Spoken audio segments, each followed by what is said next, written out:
আজ তোমাদের শোনাচ্ছি শিবরাম চক্রবর্তীর বাজিকরের ডিগবাজি। মলয় কাহিনীও বলা যায়, প্রলয় কাহিনীও বলা যায়। মলয় জীবনে সে এক প্রলয় কাণ্ড, অদ্ভুত এক অভিজ্ঞতা। মধুপুর শহর ছাড়িয়ে তার বাগান বাড়িটা, গাঁয়ের গায়ে গায়ে। এধারের গেঁয়ো লোকেরা জায়গাটাকে বলে দেহাত। তা সে এখানে আছেও বড় কম দিন না, আর যতদিন আছে পাশের পোড়ো বাড়িটাকে ঠিক ওই রকমই দেখে আসছে। পাশের বাড়িটাও বাগান বাড়ি, তার নিজের বাগানের সঙ্গে মাঝখানে একটা বেড়ার মাত্র ফারাক। কিন্তু ওই বাড়িটার যেমন বিশ্রী দশা, বাগানের হালও তাই। নোংরামির কোথাও কিছু কমতি নেই। সারা জমিন ভরা ভাঙা বোতল আর ছেঁড়া জুতোর ছড়াছড়ি, আর যত রাজ্যের চামচিকের আড্ডা বাড়িটায়। মলয়ের হচ্ছে সবজি বাগান, তার শাকসবজির শখ। বাগানের পেছনে সে যথেষ্ট ব্যয় করে, ব্যায়ামও কিছু কম করে না। ফুলকপি আর বাঁধাকপি, ওলকপি আর গোল আলু, বিলিতি বেগুন আর স্বদেশি পটল সবই ফলে তার বাগানে, আর তাই ফলিয়েই তার ফলাও কারবার। পাশের বাড়িটার গেটে একটা নামের ফলক আছে। আসতে যেতে তার নজরে পড়ে। সেই ফলক থেকে বাড়িটা যে কার তা আবিষ্কার করার সে চেষ্টা করেছে, কিন্তু কোনো ফল হয়নি। সময়ের অত্যাচারে তার অক্ষরগুলো ধুয়ে মুছে গেছে, মালিকের নাম বোঝার উপায় রাখেনি। তবুও কয়েকটা হরফ হয়তো পড়া যায়, ছাড়াছাড়ি আড়াআড়িভাবে সাজানো। এই তো নামের দশা। তার 10টা অক্ষরের মধ্যে 7টাই উপে গেছে, 3টে মাত্র উপস্থিত। কিন্তু তার থেকে আড়ালের উপেন্দ্রনাথের পাত্তা পাবার উপায় নেই, পাবার চেষ্টাও করেনি সে। যাকে বলে ছেড়ে দিয়েছে। কিন্তু সেদিন বেরিয়ে ফিরবার মুখে সে অবাক হয়ে দেখল নতুন নামের ফলক ঝুলছে বাড়িটায়।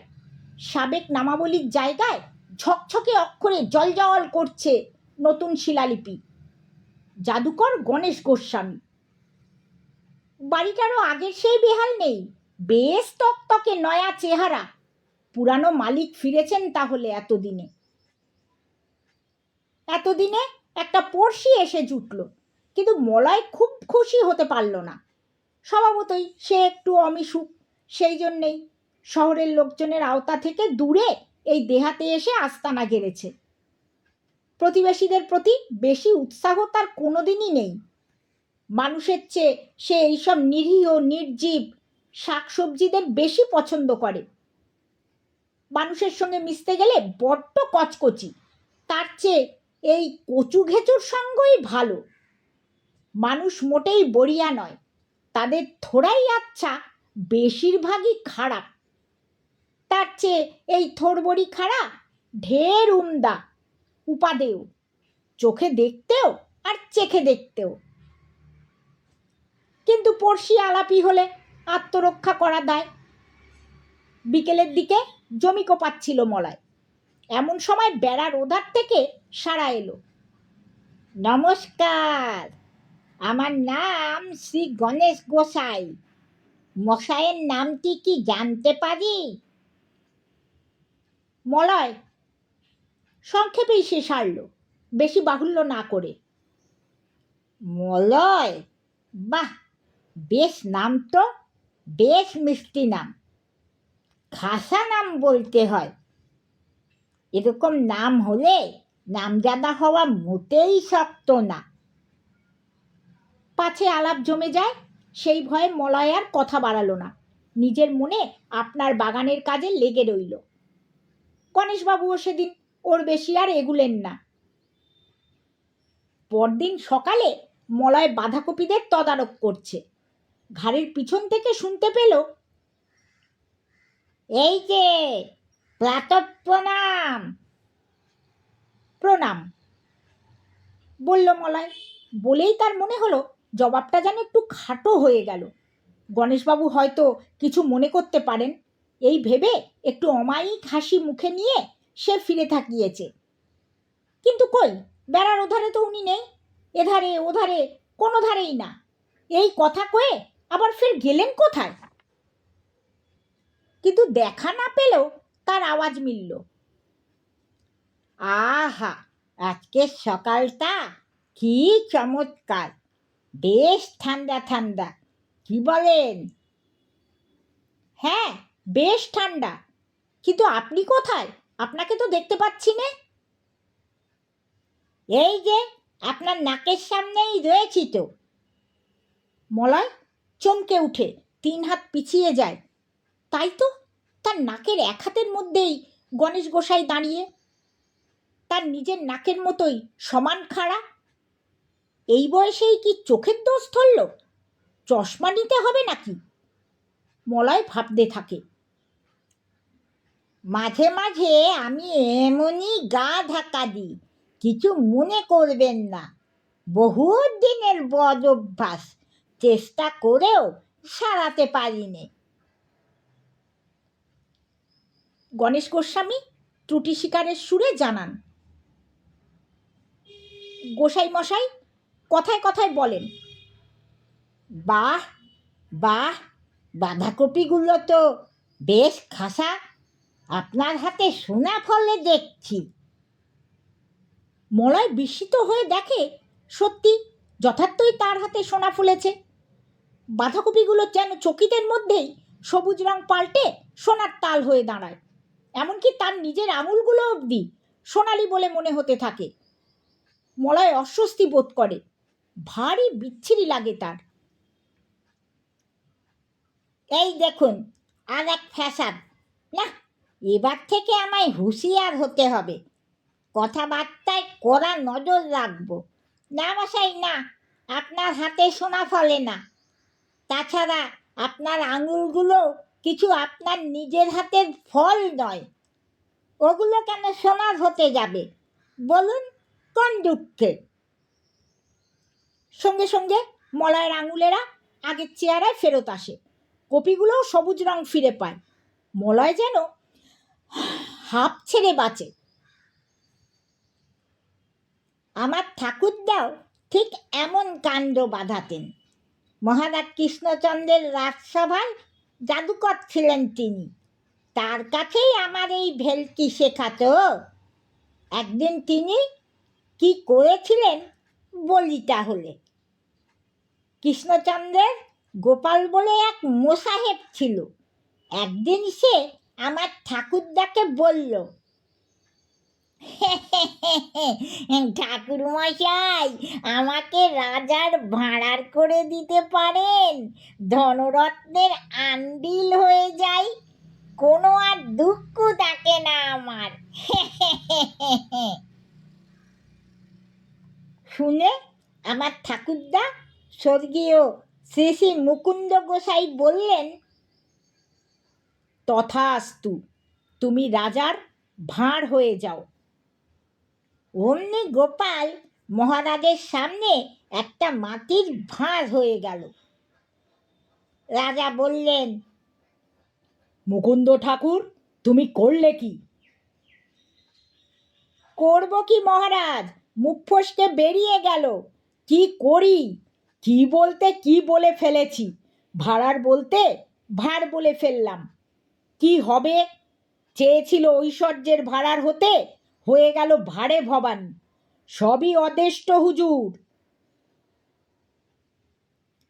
তা তো হলো, এখন আমার গোপালকে মানুষ করতে হলে কি উপায়? ঠাকুরদা ঘাড় নাড়েন। বামুনের বাক কি বিফল হবার কি উপায় আছে? নরচর হবার জো কি? তারা আবার ছিলেন সে যুগের বামুন, তাদের কথার কোনো অন্যতা হবার জো ছিল না। এখন সেই সবাই ছিলেন আরেক পণ্ডিত, নাম তার ভারতচন্দ্র। তিনি অভিধান ঘেটে ঘুটে বললেন, ভাঁড় মানে রসিক ব্যক্তিও বুঝিয়ে থাকে, গোপাল কেন তাই হয়ে যাক না। ঠাকুরদা তখন বললেন, গোপাল, তাহলে তুমি সেই ভাঁড় হও। তখন আবার গোপাল নিজের কলেবল ফিরে পায়। কিন্তু পেলে কি হবে, তার ভারত তো গেল, ভাড়ামি তো গেল না, সেই গোপাল ভাঁড় হয়েই থাকতে হলো তারপর। কি সব আবল তাবল বকছে গণেশ, একটা বর্ণও যদি তার মাথায় ঢোকে, কিন্তু নাই ঢুকুক, সমস্ত ব্যাপারটাই ভারী বিদঘুটে লাগে তার। এসব কি সোনার মতো কান্তি অনেকে পছন্দ করে বটে, মারিচ সাত করে স্বর্ণমৃগ হতে গেছিল, কিন্তু নিজের স্বহস্তে সেই রিচনেস পেয়েও এই মরীচিকা আদৌ তার ভালো লাগে না, উল্টে আরো রাগ হয়। বলুন তো এসব কি? সে দাবি করে বসে। মানে কি এর? বলা নেই কওয়া নেই, আমার অবোধ বাঁধাকপিদের সোনা বানিয়ে দেওয়া, আমার হাত পা নিয়ে এইভাবে খেলা করা, এরকম যা তা রং ফলানো, এর মানে? সোনা দামি জিনিস তা জানি, হাতে পেলে খুশি হব তাও মানি, কিন্তু এ ধরনের ইয়ার্কি আমার ভালো লাগে না। আর এই সব লুকোচুরি, এই আড়ালে, এই নাকের গোড়ায়, এতে আমার পিলে চমকে যায়। মলয় আরও বেশি বকতে যাচ্ছিল, কিন্তু গণেশচন্দ্র বাধা দিলেন।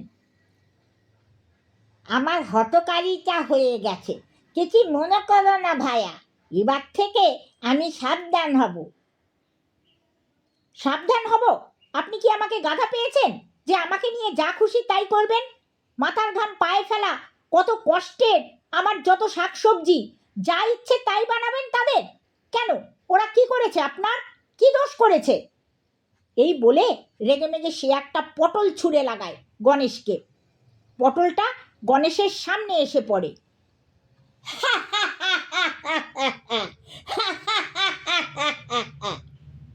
তুমি ভেবেছ যে তোমার প্রলোভনে আমি ভুলব? প্রলুব্ধ হয়ে পটল তুলব আমি?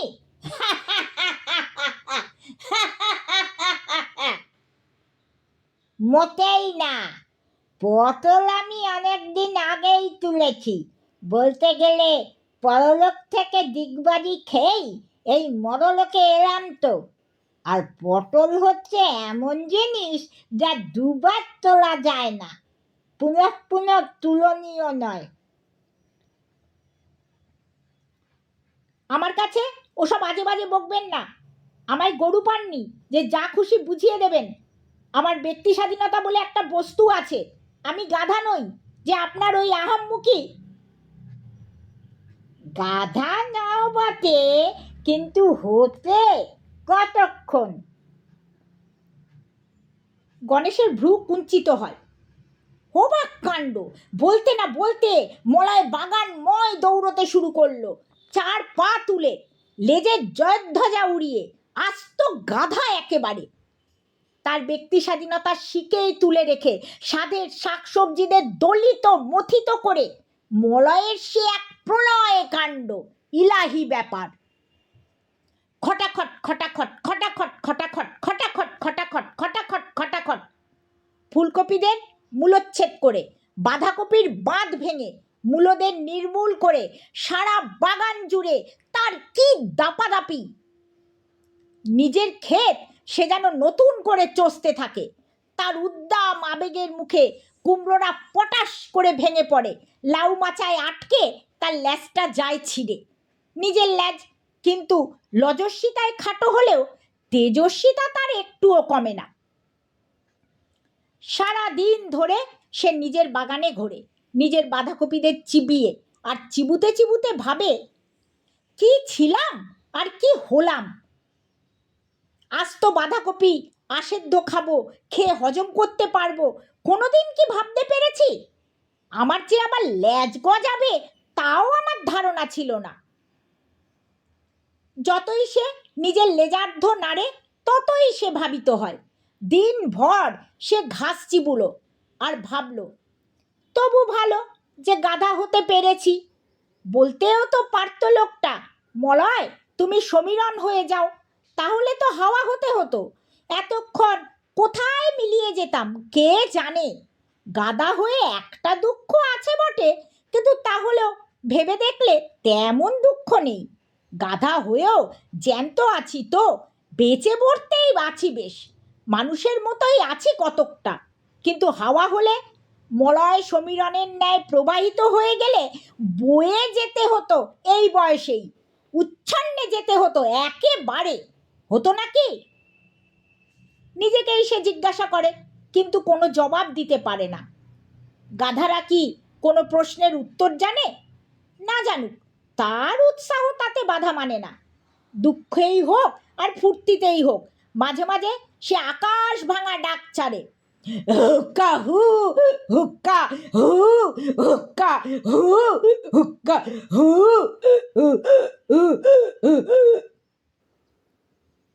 তার হাঁক ডাকে সারা দেহাত কাঁপতে থাকে। অবশেষে চোখ মুছতে মুছতে গণেশ গোস্বামী নিজের বাড়ি থেকে বেরিয়ে আসেন। ভালো আপদ হলো তো, চোখের পাতা বুঝতে দিচ্ছে না একদম। একটু আরাম করে যে দিবানিদ্রা দেব তার কেউ নেই। ওহে বাপু, গর্ধবচন্দ্র, তোমার সাদা গলার সারে গামা আর সইতে পারছি নে বাপ। দোহাই তোমার, গাধাগিরি ফলিয়ে আর কাজ নেই, পুনর্মুষিক ভাবো।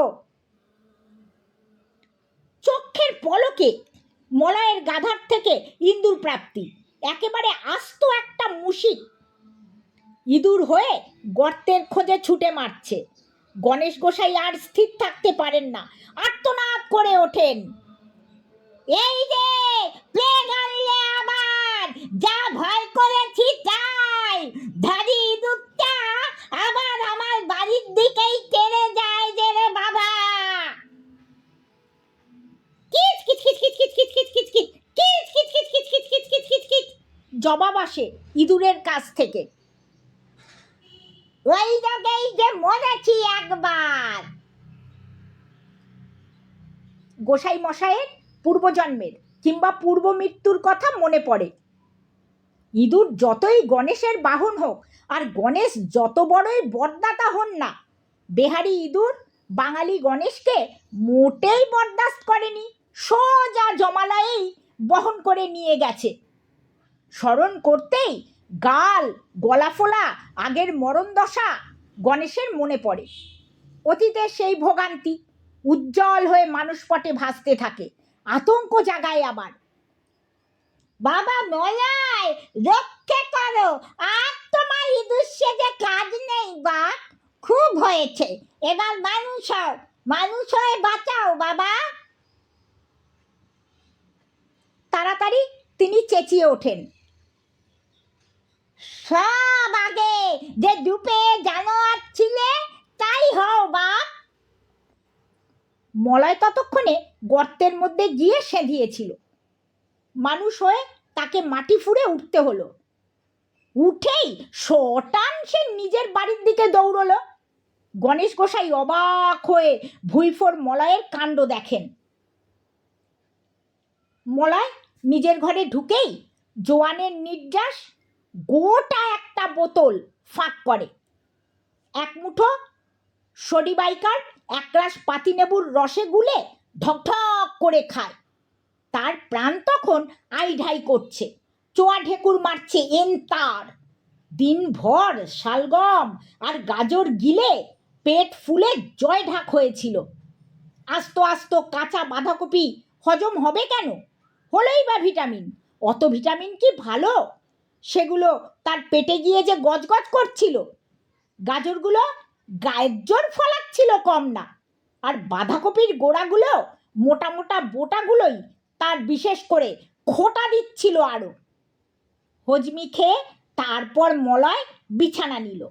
7 দিন বেহুশ থেকে বিছানা ছিঁড়ে উঠল সে। উঠেই বাগানে হাওয়া খেতে বেরুলো। এর মধ্যে তার সবজি বাগান কারা এসে তছনছ করে গেছে। দেহাতের যত দস্যি ছেলেরাই হবে, ভাবল সে। তাহলে কি তার ওই অভিজ্ঞতা একেবারে ভুয়ো, নিতান্তই দুঃস্বপ্ন, নিছক অসুখের ঘোর? তাই হবে হয়তো, কেননা পাশের পোড়ো বাড়িটা ঠিক আগের চেহারায় দেখা দিয়েছে আবার। সদরের সাইনবোর্ডে আদ্যিকালের ঘুণ ধরা নামধুম। বেড়ার ওধারে যত বোতলের ভাঙচুর আর ছেঁড়া জুতোর ছত্রাকার, আর চারধারে চামচিকেদের চাঞ্চল্য সেই রকম। জাদুকর গণেশ গোস্বামীর চিহ্ন নেই। বাজিকর বুঝি আবার ডিগবাজি মেরেছেন। ভোজবাজি দেখিয়েছেন আবার। যাগে বলে ফিরে আসতেই লাউয়ের মাচাটার দিকে নজর পড়ল। এ কি, গাধার এই আধা ল্যাজ এলো কোত্থেকে আমার এখানে? এই আধখানা যে বলতে নেই তারই আপনার জিনিস। ল্যাজটাকে কুড়িয়ে সে ঘরের মধ্যে নিয়ে এলো। কলমদানিতে আটকে সযত্নে সে সাজিয়ে রাখলো টেবিলের ওপর তার সোপার্জিত সম্পত্তি, নিজের ল্যাজ।